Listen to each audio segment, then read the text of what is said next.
Saluda a esa persona que tiene cerca y dele gracias a Dios. Y como les dije, suspendemos la serie Amor, Belleza y Sexo y vamos a hablar sobre la disciplina en la iglesia. Pero hermanos, para poder hablar de disciplina, necesitamos entender que hay que hablar de los miembros del cuerpo de Cristo. Pero para poder hablar de los miembros del cuerpo de Cristo, que son la iglesia, hay que hablar de la iglesia. Entonces, hoy vamos a ir de atrás hacia adelante y voy a comentar primero, ¿qué es la iglesia? Segundo, ¿qué son los miembros o qué es la membresía? Y tercero, llegamos al texto que tiene que ver con disciplina. Pero no se preocupen que va a ser precioso. Le invito a abrir su Biblia en Mateo capítulo 18, desde el versículo 15 hasta el 22. Mateo 18, 15 al 22, y vamos a leer un texto que está inmerso en un contexto de perdón, de reconciliación. Es un texto sobre perdón, sobre reconciliación que debemos tener en cuenta, porque la disciplina es en el marco del perdón, del amor, de la reconciliación, en busca del bienestar del otro, del cuidado del cuerpo, del cuidado de una persona, del cuidado de todos los miembros. Y vamos a ver lo que dice Mateo 18 acerca de eso, del 15 al 22. Dice así la palabra del Señor en versión Reina Valera. Por tanto, si tu hermano peca contra ti, ve y repréndele estando tú y él solos. Si te oyere, has ganado a tu hermano. Mas ni no te oyere, toma aún contigo a uno o dos, para que en boca de 2 o 3 testigos conste toda palabra. Si no los oyere a ellos, dilo a la iglesia. Y si no oyere a la iglesia, tenle por gentil y publicano, por inconverso. De cierto os digo que todo lo que atéis en la tierra será atado en el cielo, y todo lo que desatéis en la tierra será desatado en el cielo. Otra vez os digo que si 2 de vosotros se pusieren de acuerdo en la tierra acerca de cualquier cosa que pidieren, les será hecho por mi Padre que está en los cielos. Porque donde están 2 o 3 congregados en mi nombre, allí estoy yo en medio de ellos. Entonces Pedro se le acercó y le dijo: Señor, ¿cuántas veces perdonaré a mi hermano que peque contra mí? ¿Hasta 7? Jesús le dijo: no te digo hasta 7, sino aún hasta 70 veces 7. Voy a leer la ñapa. Por lo cual el reino de los cielos es semejante a un rey que quiso hacer cuentas con sus siervos. Y comenzando a hacer cuentas, le fue presentado uno que le debía 10,000 talentos. A este, como no pudo pagar, ordenó su señor venderle y a su mujer e hijos, y todo lo que tenía para que se le pagase la deuda. Entonces aquel siervo, postrado, le suplicaba, diciendo: Señor, ten paciencia conmigo, y yo te lo pagaré todo. El señor de aquel siervo, movido a misericordia, le soltó y le perdonó la deuda. Pero saliendo aquel siervo, halló a uno de sus consiervos que le debía 100 denarios, y haciendo de él, le ahogaba diciendo: págame lo que me debes. Entonces su consiervo, postrándose a sus pies, le rogaba diciendo: ten paciencia conmigo, y yo te lo pagaré todo. Mas él no quiso, sino fue y le echó en la cárcel hasta que pagase la deuda. Viendo sus consiervos lo que pasaba, se entristecieron mucho y fueron y refirieron a su señor todo lo que había pasado. Entonces llamándole su señor, le dijo: siervo malvado, toda aquella deuda te perdoné porque me rogaste. ¿No debías tú también tener misericordia de tu consiervo como yo tuve misericordia de ti? Entonces su señor, enojado, le entregó a los verdugos hasta que pagase todo lo que debía. Así también mi Padre Celestial hará con vosotros si no perdonáis de todo corazón cada uno a su hermano sus ofensas. Señor, gracias, porque el tema de hoy de la disciplina en la iglesia está en el marco del perdón, de la restauración, de la transformación. Está en el marco, Señor, de buscar que una persona se aparte de su mal camino, de su pecado, y que vuelva a tus pies. Y tú enseñas, Señor, un proceso, unos pasos a seguir para la reconciliación. Ayúdanos a entender lo que tu palabra quiere enseñar esta mañana. En el nombre de Jesús, amén. Bien, hermanos, hemos leído un texto. Es un texto precioso.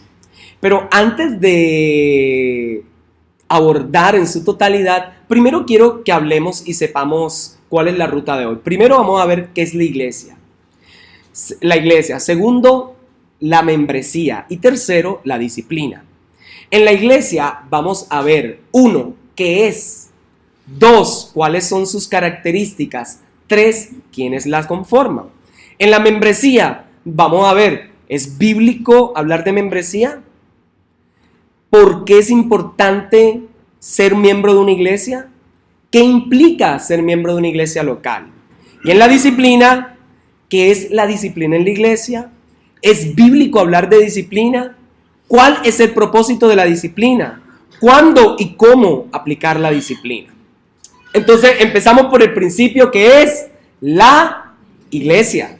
Y la primera pregunta es, ¿qué es la iglesia? La iglesia, hermanos, viene del griego eklesia, que se traduce o se puede interpretar como una asamblea o una reunión de personas. Al referirse a ella en el Nuevo Testamento no se refiere a infraestructura física. Siempre se usa para referirse a las personas o a la convocatoria. Entonces, la iglesia es la comunidad de personas que al creer en Jesús como Señor y Salvador por la predicación del Evangelio han sido salvas y se reúnen de forma regular para participar de la liturgia, de las ordenanzas del Señor, como la cena, el bautismo, de la edificación mutua, del ser y hacer discípulos y llevar la buena noticia del reino a toda familia y nación. Ese es el concepto de iglesia. El que necesita rebobinarlo puede verlo en YouTube y copiar, o me pide la enseñanza completa. Ahora, dentro de la iglesia uno tiene que entender dos conceptos. La iglesia es universal, esas son sus características, es universal, pero también es local. Local no significa que sea loca, sino que pertenece geográficamente a un lugar. Universal es que está conformada por todas las personas que han recibido la salvación desde que Cristo formó la iglesia hasta que Cristo vuelva por segunda vez. Esa es la iglesia universal, compuesta con personas de toda lengua, familia y nación.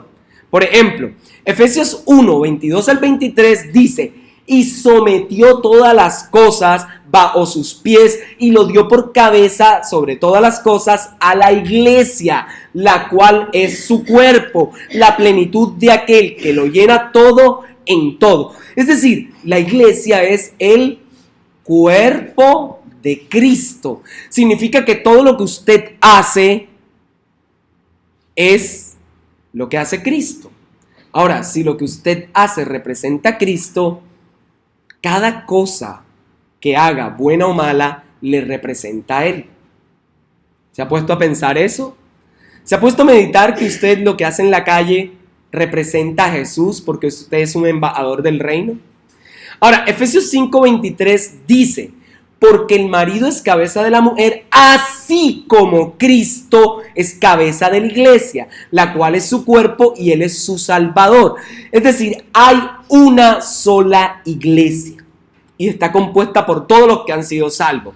De hecho, 1 Corintios 12, del 12 al 14 dice, porque así como el cuerpo es uno y tiene muchos miembros, pero todos los miembros del cuerpo, siendo muchos, son un solo cuerpo, así también Cristo. Es decir, Cristo hizo que todos los que han creído y han sido salvados por él sean uno. ¿Quiere más pruebas? Romanos 13, 3 al 5. Digo pues, por la gracia que me es dada, a cada cual que está entre vosotros, que no tenga más alto concepto de sí del que debe tener, sino que piense de sí con cordura, conforme a la medida de fe que Dios repartió a cada uno. Porque de la manera que en un cuerpo tenemos muchos miembros, pero todos los miembros no tienen la misma función, así nosotros, siendo muchos, somos un cuerpo y todos miembros los unos de los otros. Es decir, Cristo nos hizo uno. Existe una sola iglesia. Todo el que ha creído en Cristo es parte de la iglesia universal. Y puede mirarlo si quiere investigar aún más en Colosenses 1, 17 al 23. Pero así como es universal, la iglesia también es local. ¿Qué significa? Que está conformada por quienes geográficamente viven en una porción de tierra, en un lugar específico, y se congregan de forma regular y participan de las ordenanzas. Es decir, nos vamos a dar cuenta que la iglesia local son los que en un lugar se reúnen. Eso es una iglesia local. Hechos 9:31 dice, entonces las iglesias, mire cómo menciona varias iglesias locales, tenían paz por toda Judea, que era el sur, Galilea, que era el norte, Samaria, que estaba ubicada hacia esto es el oeste. Así que ahí nos muestran que geográficamente había iglesias locales. Gálatas 1, del 1 al 2, menciona que Pablo le escribe a las iglesias que están en Galacia. Es decir, en Galacia habían varias iglesias locales, pero universalmente es una sola iglesia. Hechos 2:41 dice, así que todos los que recibieron su palabra fueron bautizados y se añadieron aquel día como 3,000 personas. Ahí habla de la primera iglesia, la iglesia de Jerusalén. 1 Corintios 16:19 dice, las iglesias de Asia os saludan. Entonces, ¿como cuántas iglesias habían en Asia? No sabemos. Pero dice, las iglesias de Asia os saludan. Pero también dice, Aquila y Priscila con la iglesia que está en su casa os mandan os saludan mucho en el Señor. 1 Tesalonicenses 1:1 dice, Pablo, Silvano y Timoteo a las iglesias de los tesalonicenses. Es decir, se nos muestra que existe el concepto de una sola iglesia. Cuando le digan, no, es que somos varias iglesias, no. Existe una sola iglesia y es la iglesia universal, compuesta por todos los que han sido salvos. Pero la iglesia local está compuesta por la porción de los salvos que geográficamente se reúnen en un lugar. ¿Ok? ¿Vamos bien ahí? Ahora, se demuestra fidelidad a la iglesia universal siendo fiel en la iglesia local. Se demuestra responsabilidad con la iglesia de Cristo siendo responsable en la iglesia local. Se demuestra la pasión por las almas de ir y predicar todo el mundo cuando demuestras la pasión por las almas de ir y predicar en tu cuerpo local. Se demuestra la generosidad por la iglesia universal del Señor cuando es generoso en la iglesia local. Esa es la primera característica, la universal y local. Pero hay otra característica, Y es que en la iglesia podemos ver a sus miembros, pero solo Dios sabe quiénes realmente son los miembros. Lo repito, podemos ver sus miembros. Podemos decir, sí, él pertenece a la iglesia, pero al mismo tiempo solo Dios sabe quiénes son de la iglesia. A ver, para que se quite el susto, vamos a verlo. ¿Cómo podemos ver sus miembros? Mateo 18:17, que habíamos leído ahora rato, dice, si no los oyere, llévenlo a la iglesia. Es decir, la iglesia está conformada por un grupo de personas que se ven. Si preguntan por árbol de vida para las naciones, van a preguntar por cada uno de ustedes que son el cuerpo local. Si ven que anda Daniela por la calle, está caminando árbol de vida para las naciones por la calle. Si ven a nuestro hermano Edgar, ven árbol de vida para las naciones. Si ven a Lisette, si ven a Kevin, si ven a Daira caminando, están viendo árbol de vida para las naciones. Entonces, se puede entender que los miembros de la iglesia se ven y se pueden acudir a ellos. Juan 17:21 dice, para que sean uno, como tú como tú, oh Padre, en mí y yo en ti, que ellos sean uno. Es decir, la iglesia puede mostrar su unidad o puede mostrar la unidad entre el Padre y el Hijo cuando la iglesia anda unida, cuando la iglesia anda en compañerismo. Esa es la palabra que utilizan por ahí, que dice, no, koinonía, amistad, armonía, compañerismo. La iglesia se puede ver cuando unos y otros andan en koinonía. 1 Corintios 14:23 dice, si pues toda la iglesia se reúne en un solo lugar y todos hablan en lenguas, y sigue hablando sobre el hablar en lenguas. No, este texto por inferencia muestra que la iglesia se puede notar reunida en un local, en una casa, en un templo, en X o Y lugar. Pero así como se puede ver la iglesia, solo Dios sabe quiénes realmente son sus miembros. Por ejemplo, 2 Timoteo 2:19 dice, pero el fundamento de Dios está firme teniendo este sello.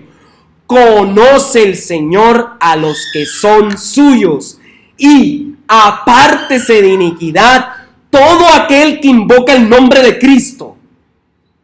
Repito con más calma. Pero el fundamento de Dios está firme, teniendo este sello.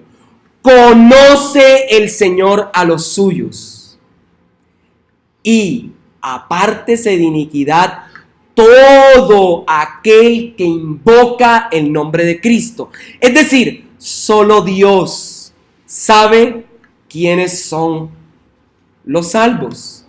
Porque hay mucha gente dentro de la iglesia universal que solo es asistente y no es salva. ¿Le sorprende que diga eso? ¿O le parece que es natural? Lastimosamente, yo digo, debería sorprendernos porque todo aquel que pertenece a la iglesia universal o que asiste a una iglesia local debería ser salvo. Pero el texto nos deja ver que muchos están en la iglesia, pero no son de Cristo. De hecho, Juan 10:27-28 dice, mis ovejas oyen mi voz y yo las conozco y me siguen. Y yo les doy vida eterna y no perecerán jamás, ni nadie las arrebatará de mi mano. El mismo Señor Jesús nos dice que hay ovejas que sí son de Él y saben cómo son de Él, porque Él habla y cuando escuchan su voz le siguen. Significa que en el redil hay ovejas que oyen la voz de Dios y no la siguen porque no son del rebaño.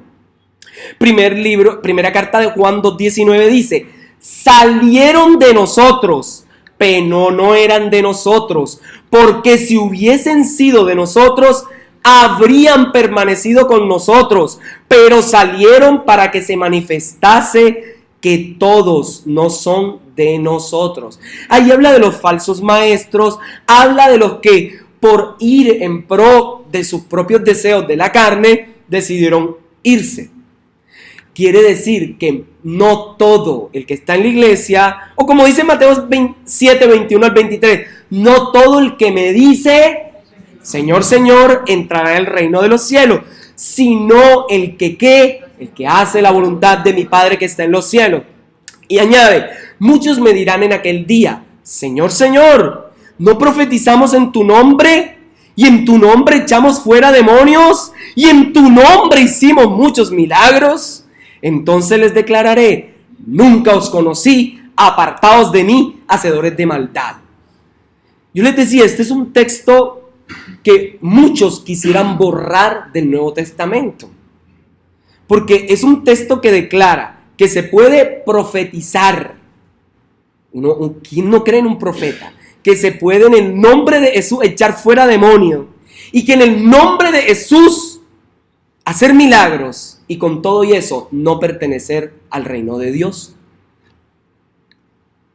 Muchos quisieran que ese texto desapareciera, pero ese texto evidencia que existe gente infiltrada, gente falsa. Entonces, por lo menos, primera característica, decíamos, la iglesia es universal y es local. Pero decíamos que se puede ver, pero a pesar de eso, solo Dios sabe quiénes son los salvos. Por eso Dios manda a que perseveremos cada día. Amén. Pero otra característica, y ya para salir de este primer punto, y es que es un organismo vivo y organizado. La iglesia es un organismo vivo y organizado. ¿Por qué organismo vivo? Porque es la familia de Dios, porque es la esposa de Cristo y está compuesta por personas. Está compuesta por hombres y mujeres que están, por lo menos en este lugar, vivos. Primera de Pedro 2:5 dice, vosotros también como piedras vivas, sed edificados como casa espiritual y sacerdocio santo, para ofrecer sacrificios espirituales aceptables a Dios por medio de Jesucristo. Es decir, la iglesia es un organismo vivo. Así que cuando en las alabanzas usted sienta que quiere alzar las manos, alce sus manos. No le dé pena alzar las manos. Si usted quiere aplaudir, aplauda. Si usted quiere cantar, cante. Si usted quiere brincar, brinque, salte. Pero haga todo decentemente y con orden. Pero, ¿por qué no alzar las manos si estamos vivos? Alabar a Dios con las manos si estamos vivos. Ahora, la iglesia, entonces, es organismo vivo, pero también está organizada. Y estamos trabajando en ese proceso acá. Romanos 12, 4 al 8 dice, porque de la manera que en un cuerpo tenemos muchos miembros, pero no todos los miembros tienen la misma función, así nosotros siendo muchos somos un solo cuerpo y todos miembros los unos de los otros. De manera que, teniendo diferentes dones según la gracia que nos es dada, el de profecía, úsese conforme a la medida de fe. Si de servicio, en servir. El que enseña en la enseñanza. El que exhorta en la exhortación. El que reparte con liberalidad. El que preside con solicitud. El que hace misericordia con alegría. Entonces el texto nos muestra que hay organización. 1 Corintios 3:9 dice, porque todos nosotros somos colaboradores de Dios y vosotros sois labranza de Dios, edificio de Dios. 1 Timoteo 3, 14 al 15 dice, esto te escribo, aunque tengo la esperanza de ir pronto a verte, para que si tardo sepas cómo conducirte en la casa de Dios, que es la iglesia del Dios viviente, columna y baluarte de la verdad. Es decir, la iglesia es un ente organizado y debe organizarse, debe tener estructura. Ahora, última pregunta con respecto a la iglesia. ¿Quiénes la conforman? Yo creo que usted sabe. La iglesia está conformada por miembros, lo que muchos textos llaman miembros del cuerpo de Cristo. Está conformada por todas las personas que han creído y han sido salvas por Jesús. Yo le pregunto, ¿usted es salvo?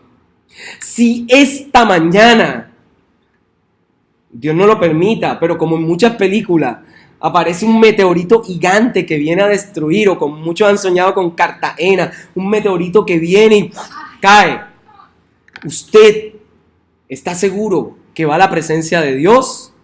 ¿Usted está seguro que va a pasar la eternidad con Él? Entonces uno puede meditar en eso. Fuerte, interesante, ¿cierto? Entonces, hermanos,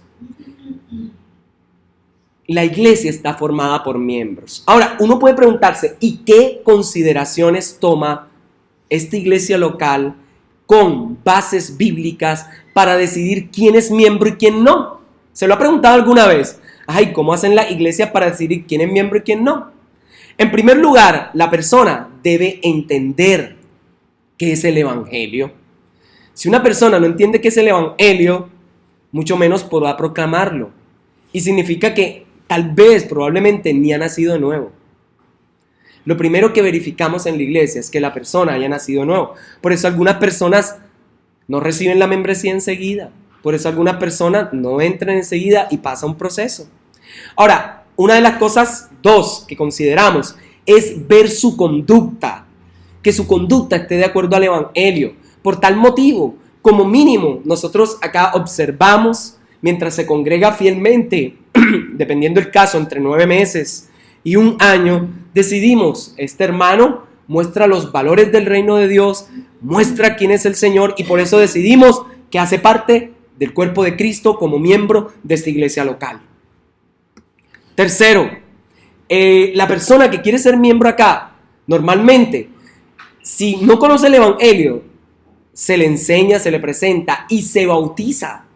Es decir, que todo el que se bautiza en esta iglesia, estamos dando fe que esa persona es nacido de Dios. Y por eso decimos, usted es miembro del cuerpo de Cristo.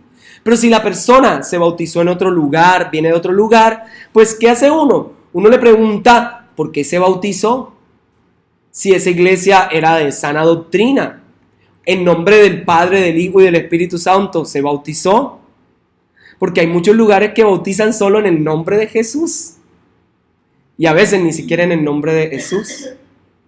Sino que el bautismo de, ¿cómo dicen? De Naamán. Que lo colocaron en el Jordán y ya. Y uno dice, ¿cuál es el fundamento bíblico de eso? Entonces, bautizamos como lo que dice Mateo 28. Otra de las consideraciones es que debe conocer y estar de acuerdo con lo que creemos acá. Aquí creemos que Dios es uno y que Dios es trino, que Dios es uno y Dios es Padre, Hijo y Espíritu Santo. Creemos que Jesús es el único y suficiente Salvador, como desde el Antiguo Testamento lo profetizaron las Escrituras y como en el Nuevo Testamento se muestra que es el cumplimiento de la promesa que se dio a Abraham para salvar a toda familia y nación, y que solo en Jesús hay salvación, y que dejó a su Espíritu para que nosotros no estuviésemos solos. Por eso Él está con nosotros todos los días hasta el fin del mundo. Creemos que Jesús es tan Dios como el Padre, tan Dios como el Espíritu Santo. No creemos la herejía de que Jesús es un Dios menor. No creemos esa herejía. Creemos que Jesús es tan Dios como el Padre, como el Hijo.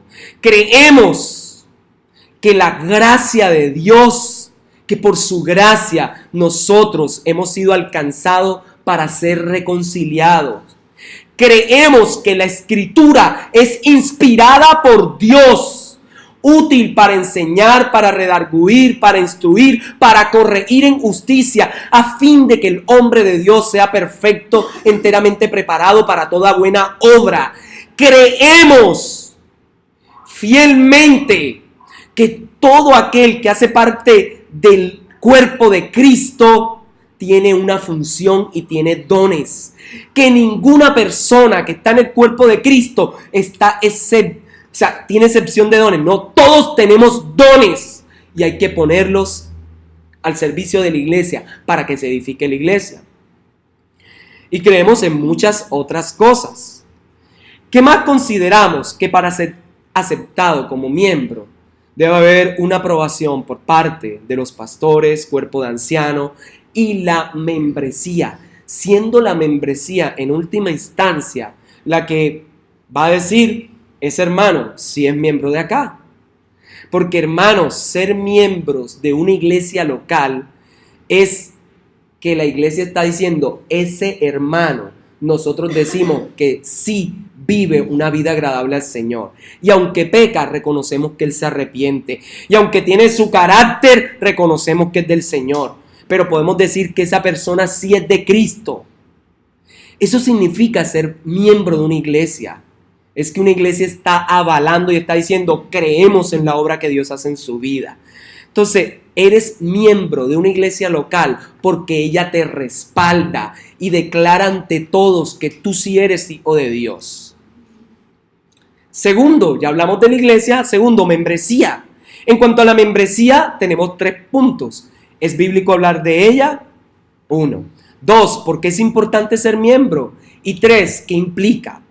Bien, primera pregunta, ¿es bíblico? Romanos 12:5 dice, así nosotros, siendo muchos, somos un cuerpo en Cristo y todos miembros los unos de los otros. Es decir, ya por lo menos en Romanos está diciendo que nos llamamos miembros. Y si quiero obviar la palabra membresía, bórrela, como la palabra Trinidad, que tampoco aparece. Entonces, miembros del cuerpo de Cristo. Mateo 18, que estuvimos leyendo, presupone que hay un grupo de personas que pertenecen al cuerpo. Es decir, en medio de un caso de perdón y reconciliación, hay que acudir a unos miembros. Por eso el primer lugar es, ve tú solo. Segundo, ve y llama a 1 o 2 testigos, para que conste en boca de 3 o 2 testigos. Y al final, si no oyó a ninguno de esos pasos, ve a la iglesia. Y si no oye a la iglesia, tú estás fuera de aquí. Tú no perteneces al cuerpo. Como iglesia debemos decir que tú necesitas convertirte. De hecho, Apocalipsis 21-27 dice, no entrará en ella ninguna cosa inmunda o que hace abominación y mentira, sino solamente los que están inscritos en el libro de la vida del Cordero. ¿Quiénes entran? Los que están inscritos. Ahora, no estoy diciendo que ese es un libro literal que vamos a tener aquí. Bueno, los que no aparecen como miembros de ABN, nada, no. Eso no tiene que ver. A lo que se refiere el texto es, Dios conoce a los suyos y los tiene copiados, por así decirlo. De pronto no es literal, sino es decir, Dios sabe quiénes son. Hechos 6:3 dice, busca pues, hermanos, de entre vosotros a 7 varones de buen testimonio, llenos del Espíritu Santo, a quienes encargues de este trabajo. Se presupone que se va a escoger gente que se encargue de las viudas, no de fuera. No van a hacer una convocatoria en el empleo.com o en Servino sé qué, no. De la iglesia, de la membresía de la iglesia, se escogen personas de buen testimonio. Hechos 20:28, por tanto mirad vosotros por todo el rebaño santo que os ha puesto por obispo para apacentar de la grey del Señor. Se infiere entonces que a cada pastor le ha dado Dios un número específico de ovejas o de miembros que tiene que cuidar. Entonces, hay grupos específicos que son cuidados. Romanos 16, si usted lo revisa, aparecen cantidad de saludos a una iglesia específica con miembros específicos. Primera Timoteo 5, del 9 al 10, dice, sea puesta en la lista solo la viuda no menor de 60 años, que haya sido esposa de un solo marido, que tenga buen testimonio, etcétera, etcétera. Es decir, dentro de la iglesia, de la membresía, revisen cuáles cumplen y atiéndala. Y si usted lee todo el capítulo, se da cuenta que se refiere a las viudas miembros del cuerpo, no a las que están por fuera, para que no sea gravoso. A las que están por fuera y tienen familiar, o las que están adentro y tienen familia, pues que la atienda su familia. Eso es lo que dice. Y 2 textos más. Primera Timoteo 5:17 nos enseña que cada iglesia debe sostener y hacerse responsable del cuidado de quien lo está pastoreando. Por eso dice, los ancianos que gobiernan bien sean tenidos dignos de doble honor, mayormente los que trabajan en predicar y enseñar. Hebreos 13:17 dice: obedeced a vuestros pastores y sujetaos a ellos, porque ellos velan por vuestras almas como quienes han de dar cuenta, para que lo hagan con alegría y no quejándose, porque esto no os es provechoso. Es decir, cada iglesia tiene su pastor o sus pastores, y los pastores deben cuidar la iglesia y los miembros deben cuidar al pastor y todos cuidarse mutuamente. Así que, hermanos, el texto va a mostrar que la mejor forma que un pastor pueda cuidar sus ovejas o las ovejas del Señor es que se den el marco de las buenas relaciones. Si no hay buenas relaciones, el trabajo va a ser gravoso. ¿Qué va a pasar con los pastores según este texto? Van a vivir quejándose. ¿Conoce usted pastores que se pasan quejando todo el tiempo? Ay, es que el hermano tal, es que la hermana tal. A veces uno se queja. Pero si todo el día y toda la hora se está quejando, grave. Significa que algo está pasando, ¿no? Algo está pasando. Primera de Pedro 5, 1 al 4. Nos va a enseñar que cada pastor no solo cuida la grey, sino que va a responder ante el príncipe de los pastores por ella. Pastor que no cuide la grey, literalmente Dios le va a pedir. Ajá, ¿y qué pasó? ¿Y cómo lo va a verificar Dios? No solo a través de las visitas, no solo a través de preguntar cómo estás, sino a través de la predicación de la palabra. ¿Diste pasto verde? Segunda pregunta de la membresía. ¿Por qué es importante? Ya vimos que sí hay membresía. ¿Por qué es importante? Primero, porque es bíblico.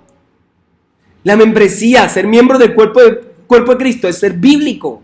Segundo, porque hace parte de un orden que Dios ha puesto.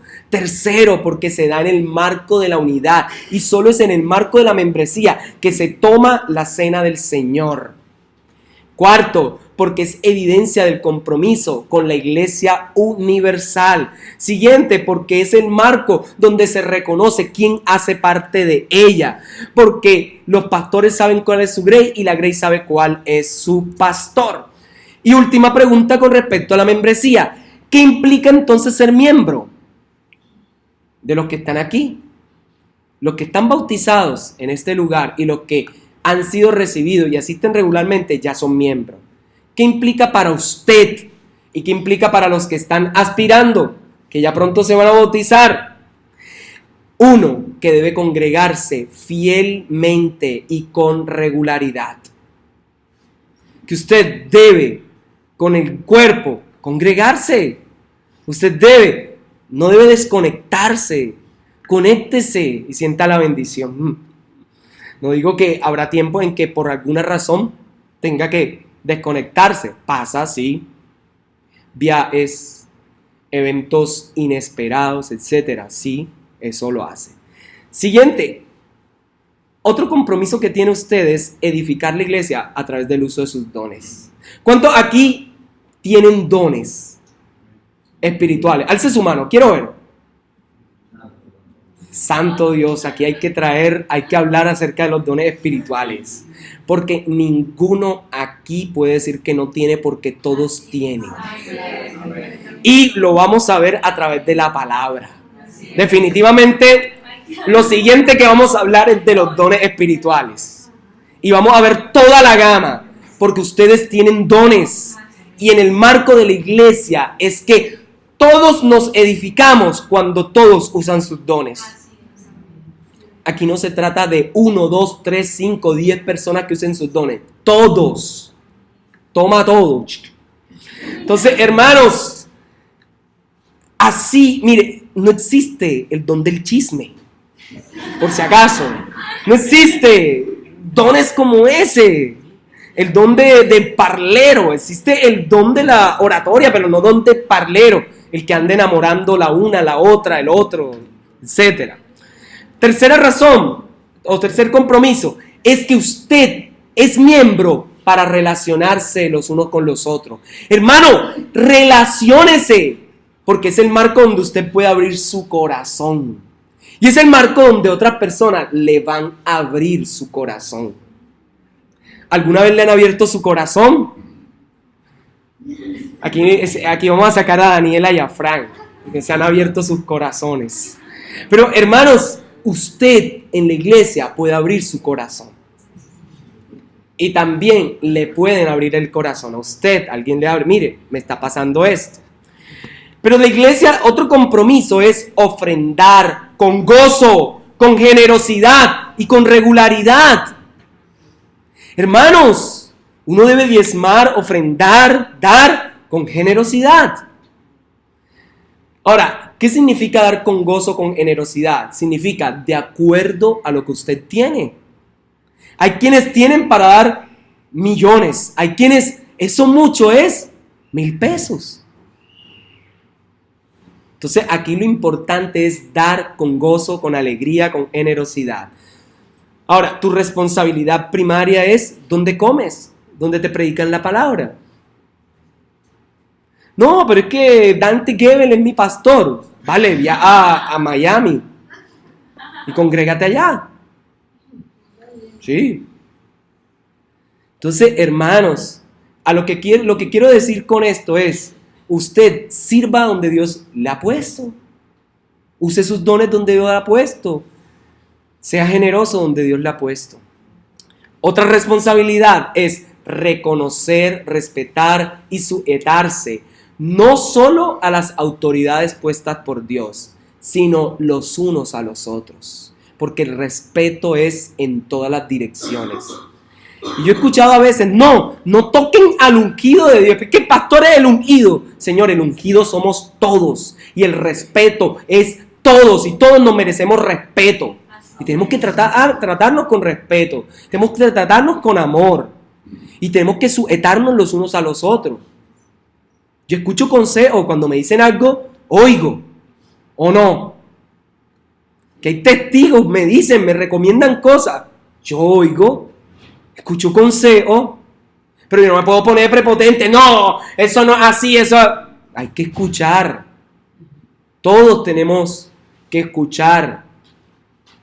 Pero hay unas líneas también de autoridad. Hay cosas en las que uno, la directriz es esta. Se escuchan sugerencias, pero hay directrices. ¿Ok? Y por último, llegamos a lo que nos compete, la disciplina. Ahora, ¿qué es la disciplina en la iglesia? Hermanos, la disciplina es un proceso formativo y correctivo. Sí, sale una F y C. Debería ser como así, o no sé, porque no veo de qué lado estoy. Formativo y correctivo. Entonces, formativo, ¿por qué? Porque la disciplina es enseñanza.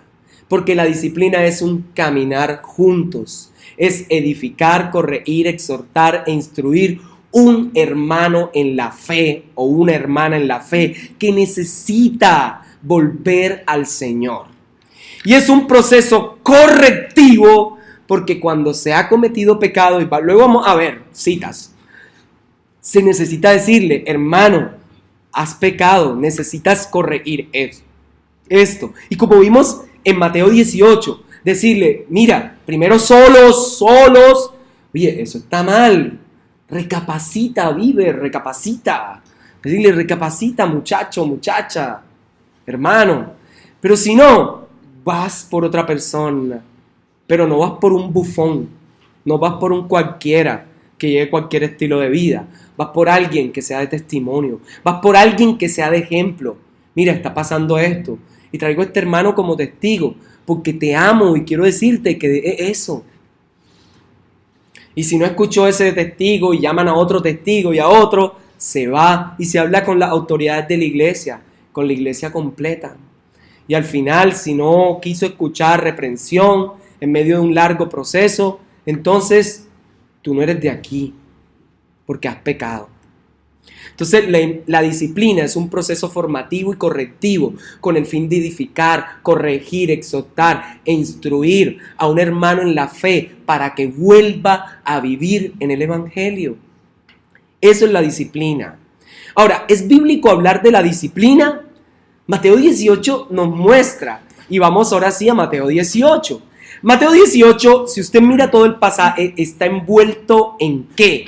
Empieza con una disputa donde los discípulos pues están preguntando, oye, Señor, ¿quién es el mayor? O sea, yo me imagino a los discípulos como niñitos, al lado de Jesús. Señor, ¿quién es el mayor? ¿Quién es el mayor? Imagínense a los niñitos como tratando de hablar con un padre. ¿Quién es el mayor? ¿Quién es el mayor? ¿Y él qué hace? Voy a llamarle a un niño. El niño, venga acá. Y lo puso en medio de ellos. Y ellos, ay, ¿ese niño para qué? Recuerden que los niños eran en esa época despreciados. Y no tenían valor como si fueran un ciudadano porque aún no habían cumplido la edad suficiente. Entonces Jesús le dijo, ¿saben qué? De cierto os digo que si no os volvéis como uno y os hacéis como uno de estos niños, no entraréis en el reino de los cielos. Es decir, si no os hacéis como a uno que recibe las cosas, que lo llaman y viene, que cree las cosas, que aún en medio de no tener ciudadanía oficial, viene y se siente parte. Si no eres como uno de ellos, no vas a entrar. Entonces Jesús le dice, ¿saben por qué? Y va a dar las cualidades a las que él se refiere como niño.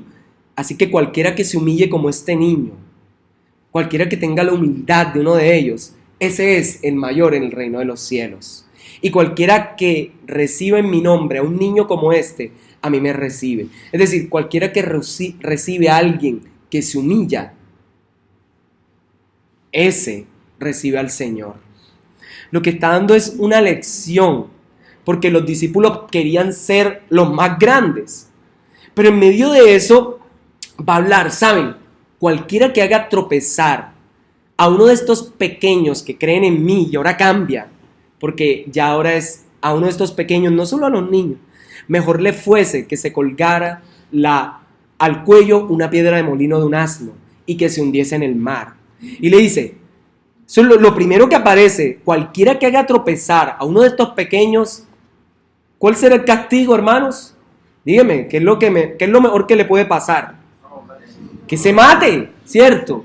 Entonces el texto muestra eso, pero luego dice, ay del mundo por los tropiezos, porque es necesario que vengan, pero ay de aquel por el que viene el tropiezo. Y eso es interesante. Normalmente usted escuchará muchas enseñanzas que dice, ay de ti que tocaste un ungido, vas a ver cómo te pudres. ¿Han escuchado eso alguna vez? ¿O cómo maldicen? Pero el texto nunca se queda hasta ahí, sino que avanza y dice, por tanto, si tu mano o tu pie te es ocasión de caer, córtalo. Está diciéndole al que es ocasión de caer o parte de su cuerpo le hace ocasión de caer, déjelo, cercénelo. Mejor que es que entres en la vida cojo o manco, que teniendo dos manos o pies entrar en el reino. Si tu ojo te es ocasión de caer, sácalo, etc. Pero miren lo que dice, mirad, vuelve otra vez con lo de los pequeños, mirad que no menosprecéis a uno de estos pequeños. Recuerden quién es el pequeño, todo aquel que se humilla. Porque os digo que sus ángeles en los cielos ven siempre el rostro de mi Padre que está en los cielos, porque el Hijo del Hombre ha venido a salvar lo que se había perdido. Ahora contextualiza y enseña quiénes son los pequeños. Son todos aquellos que reciben humildemente a Jesús. Esos son los pequeños de ese texto. Pero sigue avanzando y dice, ¿qué os parece si un hombre tiene 100 ovejas y se descarría una de ellas? Se le pierde una de las pequeñas. No ve a las 99 y va por los montes de María, no, los montes a buscar la que se le había descarriado. Si aconteciere que la encuentra, de cierto os digo, que se regocija más, ojo, por aquella que por las 99. ¿Y por qué se va a regocijar por la una? Porque estaba perdida y fue encontrada. Dios se regocijó de una manera exagerada cuando tú llegaste al reino de los cielos, cuando tú te hiciste miembro del cuerpo de Cristo. Tú eres su especial tesoro. Nadie puede decir aquí que Dios no se alegra con él, porque Dios se alegra por tenerte en el redil, porque un día eras una oveja que estaba perdida y Dios te rescató y te fue a buscar especialmente a ti. Y eso fue lo que hizo Jesús. Dejó su trono de gloria por venir a la cruz, a la tierra, a rescatarnos. Por eso dice, así no es la voluntad de vuestro Padre que está en los cielos, que se pierda uno de estos pequeños. Y miren, viene algo que está unido. Por tanto, si tu hermano peca contra ti, recuerden en el contexto que estamos, que nadie sea tropiezo. Y si tú mismo te eres tropiezo con tus manos o algo para caer, córtatelo. Ahora, recuerden que está diciendo, miren, el pastor se regocija por encontrar esa oveja que había perdido. Ahora miren lo que dice. Así, ¿cierto? Imaginen el impacto de esto, lo que está construyendo. Todos aquí estamos perdidos y fuimos rescatados. Ahora dice, por tanto, si tu hermano peca contra ti, si uno que Dios rescató, si uno de los que Dios murió para rescatarnos, peca contra ti, ve tú y repréndele, estando tú y él solo. Es decir, ve que ese por el que murió el Señor, ve y búscalo. Ve y repréndele. Pero ¿cómo es aquí el proceso del perdón? Es primero personal. Es decir, por ejemplo, si nuestro hermano Carlos y nuestra hermana Karen están en una disputa personal, primero tienen que arreglar eso personalmente. No tienen que llamar al pastor, no tienen que llamar a nadie. Arreglen eso los dos. Pero, miren lo que dice, si te oyere, has ganado a tu hermano. Mas si no te oyere, entonces, están ellos dos, bueno, vamos a tomar 1 o 2 testigos. Entonces, vamos a llamar a la hermana Lenis, que está ahí. Y la hermana Lenis la ponen de testigo. Mire, hermana Lenis, está pasando esto y lo otro. Y resulta que nada. Listo, entonces van a tomar otro, la hermana Lenis, la hermana Merce, ¿cierto? Y la toman 2 testigos. Y si no pasa nada, ahí sí, miren lo que dice. Si no los oyere a ellos, ¿a quién se va a decir? A la iglesia. Allá tenemos 2 testigos, allá tenemos un testigo. Hermano, di a la iglesia. Pero miren, el siguiente proceso es tomar a la iglesia. Tomar al liderazgo. Pero dice, y si no oyere a la iglesia, ¿qué se hace?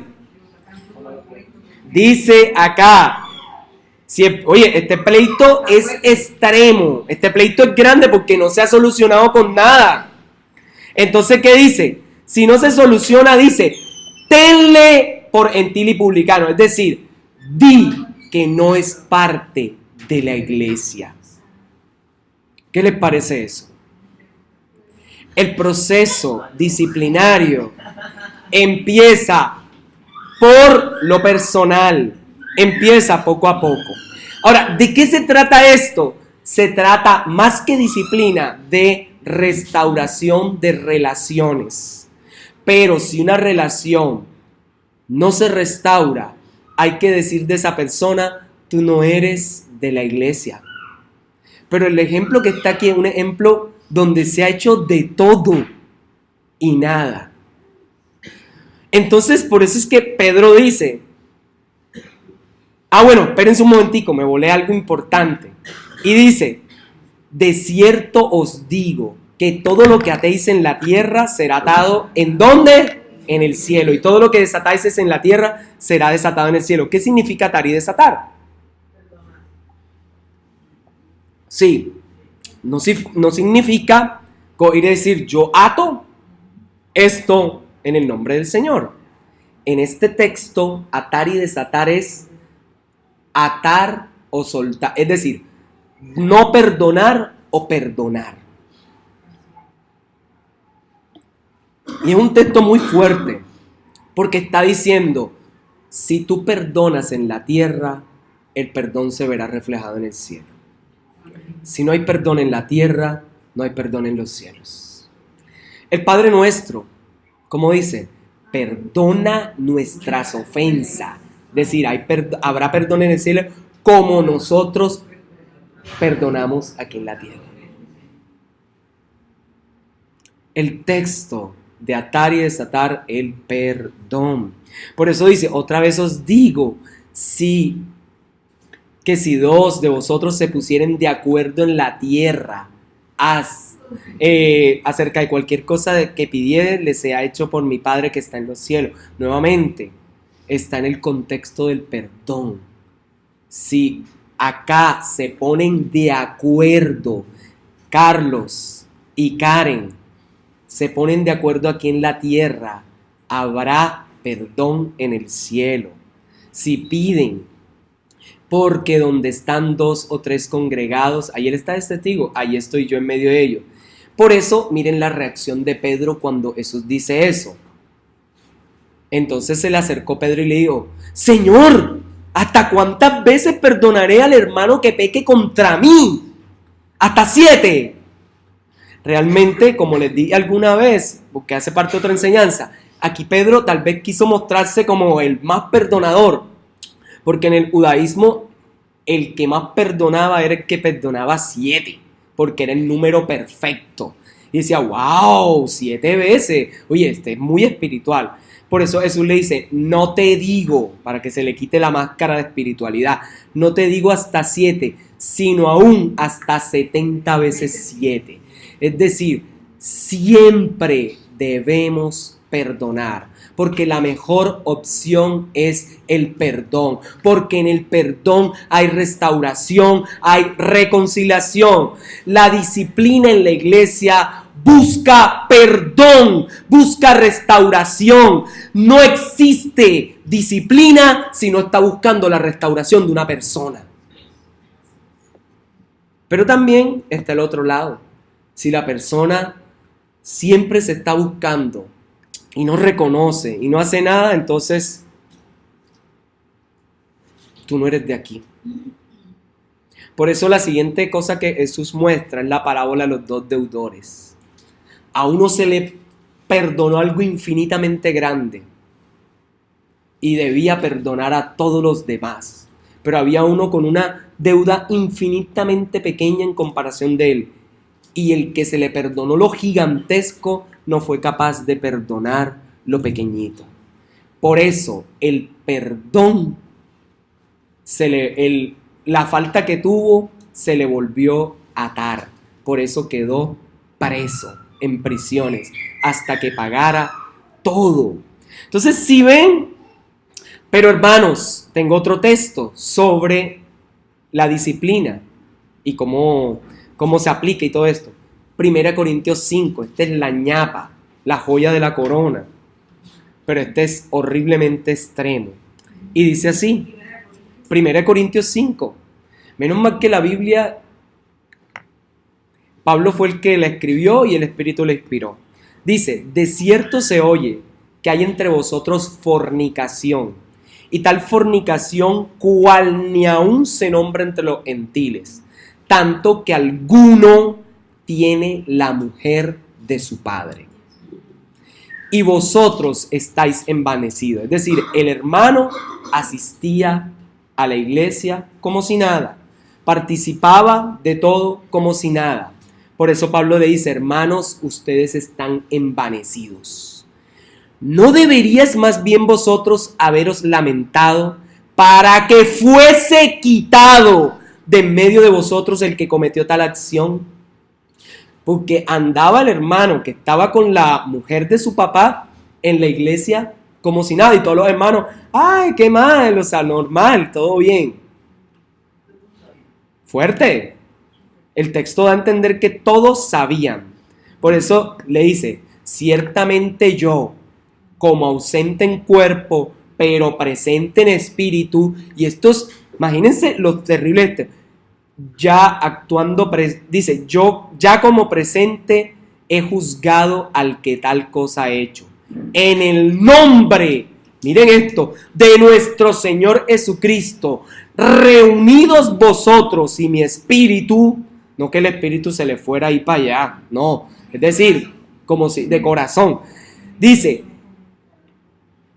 el tal sea entregado a Satanás para destrucción de la carne, a fin de que el espíritu sea salvo en el día del Señor Jesús.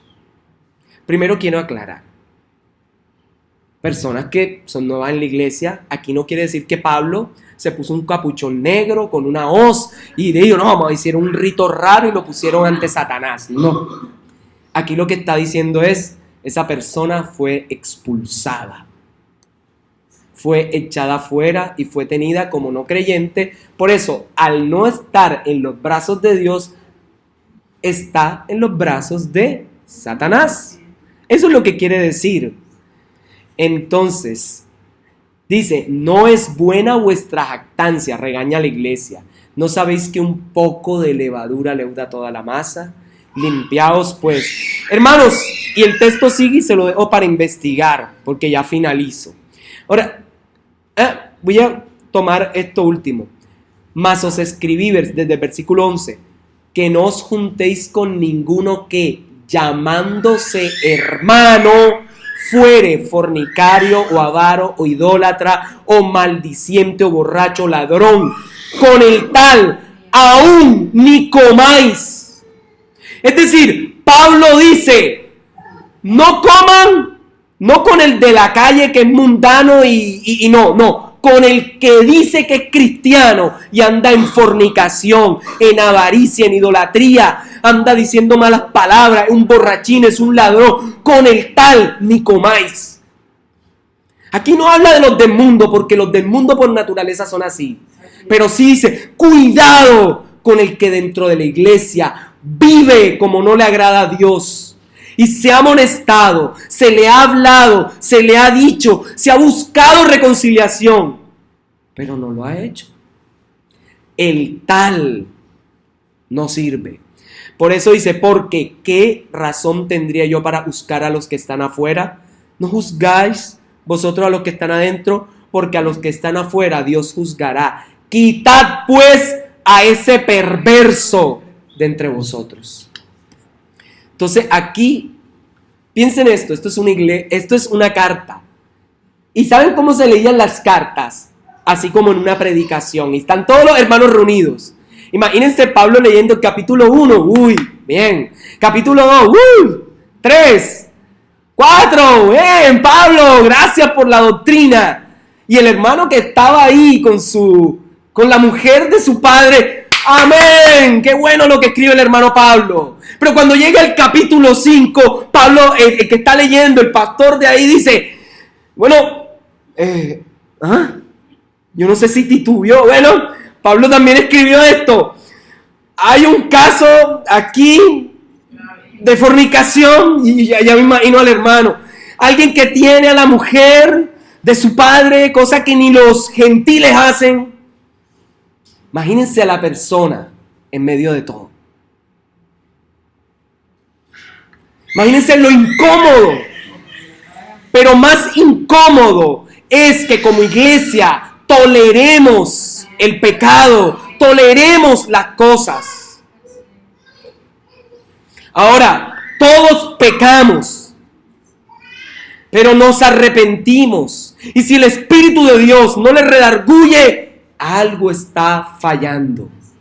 Pero lo que el texto se refiere aquí es a quien se ha amonestado, se le ha dicho, se le ha hecho todo. Y quien anda en lo mismo una y otra vez.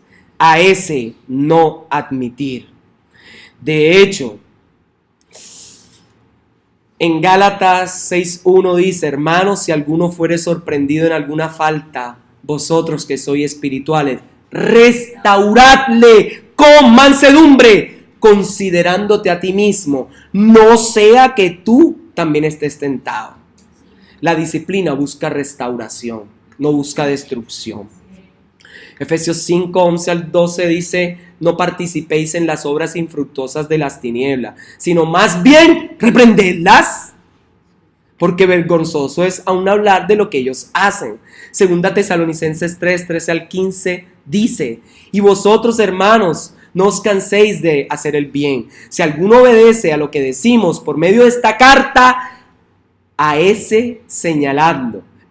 Si alguno no obedece a lo que decimos por medio de esta carta, a ese señaladlo y no os juntéis con él para que se avergüence, mas no lo tengáis por enemigo, sino amonestarle como hermano. Sé que poco se leen estos textos. Sé que rara vez se lee en una iglesia estos textos. Pero hay que leerlo y están en abundancia. Si mira por último, 1 Timoteo 1, 18 al 20, dice: este mandamiento, hijo mío, te encargo, para que conforme a las profecías que se hicieron antes en cuanto a ti, milites por ellas la buena milicia, manteniendo la fe, la buena conciencia, desechando la cual naufragaron en cuanto a la fe algunos, de los cuales son Himeneo y Alejandro. Oye, usted imagínese leer 1 Timoteo y que esté y escucharon, ay, Himeneo y Alejandro. Eso es una locura. Aquí ya Pablo menciona por nombre propio y todo. Ahora, ¿quieren algo aún más incómodo? Y es que Pablo, como les decía, imagínense leer la carta de Filipenses, que en el capítulo 3 habla de la humillación y la exaltación de Cristo. Pero cuando llega el capítulo 4, versículos 2 al 3, imagínense que hay dos hermanas, una se sienta acá y la otra en el otro extremo. Una se llama Evodia y la otra Síntique. Y Pablo le ha escrito una carta a los filipenses y la está leyendo el pastor de Filipos. Y cuando llega el capítulo 4, versículos 2 y 3 dice: ruego a Evodia y a Síntique que sean de un mismo sentir en el Señor. Asimismo te ruego a ti, compañero fiel, que ayudes a estas que combatieron juntamente conmigo en el Evangelio, con Clemente y también los demás colaboradores míos, cuyos nombres están escritos en el libro de la Biblia. Es decir, apareció en una carta que era a los de Filipo y que se rotaba a las demás iglesias el nombre de ellas dos. ¿Ustedes se imaginan lo que ellas sentirían que sus nombres pasaron por todas las iglesias de Asia? Teso, ¿verdad? Teso. Ustedes se imaginan a las dos hermanas ahí, una en una esquina y la otra en otra esquina. Y cuando oye, ruego a Evodia y a Síntique. Hermanos, ¿cómo debe aplicarse y cuándo? Debe aplicarse si el pecado es privado, de forma privada. Si el pecado es público, de forma pública. Hermanos, la disciplina del Señor es para nuestro propio bien, para que Él sea glorificado en las vidas. Dios quiere que vivamos santamente. Primera carta de Pedro, capítulo 1, 14 al 16, nos enseña a ser santos en toda nuestra manera de vivir. Como dice, sed santos porque yo soy santo.